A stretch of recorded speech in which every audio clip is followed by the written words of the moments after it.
Okay, let's dive right in. If you're into off-grid solar, I'm willing to bet you've thought about building a 48-volt battery bank. It's a really common project, right? And on the surface, the whole idea seems incredibly straightforward. You just take four 12-volt batteries, you wire them up in series, and boom, you have a 48-volt system. I mean, the math is simple. It's what pretty much every tutorial out there teaches, and honestly, it's the foundation of countless off-grid power systems running right now. But here's the thing. That simple equation, it's dangerously incomplete. It's hiding a much deeper electrical reality that can lead to your system slowly degrading, failing suddenly, and can even create some pretty serious safety risks. So what is really going on inside that string of batteries? And this brings us to what I like to call the 48-volt illusion. It's this gap, this big gap between the simple wiring diagram we all learn and the complex interconnected system that we've actually built. So on the one hand, you have the simple view that most guides show you, right? Connect positive to negative, the voltage adds up, you're good to go. But the hidden reality, well, that's where the real challenge is. We're actually dealing with things like system imbalance, constant current stress, and failures that can build up totally silently over time.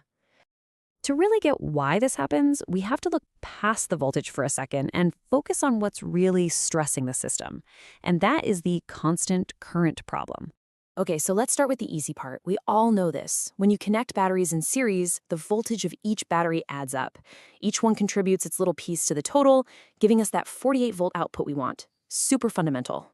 But here, and this is the crucial point, the current, the amps, does not add up.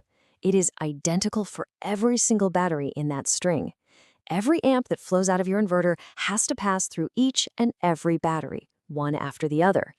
And you know, this one single fact, that every battery is forced to pass the exact same amount of current, no matter its age, its health, or its state of charge, that is the very mechanism that drives almost every hidden failure in a series wired bank. So let's get into the science of it and see how this actually turns into a real problem. How does this constant current create a growing imbalance that can eventually just take your whole system down? Well, it all starts with something called internal resistance. You can just think of it as a tiny, tiny bit of friction inside every battery. The thing is, no two batteries are ever perfectly identical, and as they get older, their internal resistance starts to change at different rates. This whole thing creates a kind of chain reaction. So first, the batteries age differently, right? This causes their internal resistances to drift apart. Then, when your system's under load, that constant current flows through these now different resistances, and that causes the voltage to be spread out unevenly. The weaker battery's voltage sags more. And with every single charge and discharge cycle, this tiny difference just gets bigger and bigger, and the imbalance grows. Now, this isn't just some problem on a whiteboard.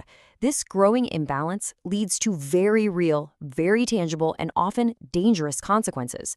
So let's look at how these systems can fail, completely silently. This quote, it just gets right to the heart of it. You haven't just connected four batteries. You've created a single electrical chain. And the strength of that entire chain, it's dictated by its single weakest link. So what does this actually look like in the real world? Well, the weakest battery gets drained way too deep, while the others seem fine. Then, during charging, the strongest battery gets overcharged before the others are even full. You end up with this silent collapse in your total capacity. Heat starts to build up in that one failing unit, and you get these sudden inverter cutoffs because that one weak battery hits the low voltage limit first and just shuts everything down. So all of this leads to a really fundamental shift in mindset. To build a system that's safe and reliable, you have to stop thinking about individual batteries and start seeing the system as a whole. The system is one. It really isn't four separate sources of energy working together. It's so much better to think of it as a single electrical organism. And if one part of that organism drifts out of balance, the entire system is affected, often in ways you just can't see with a simple voltage meter. So here's the most crucial point. Just connecting the wires correctly is not enough.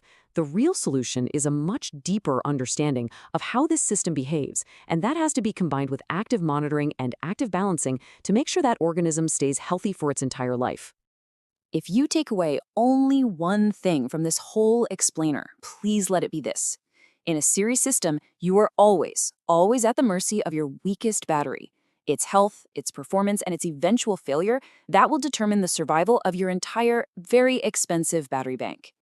And this leaves us with a final, really important question for you to think about with your own setup.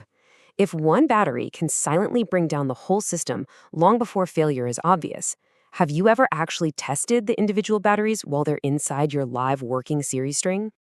And of course, just a quick and important reminder that all electrical work has risks. You should always consult a qualified professional before working on your system.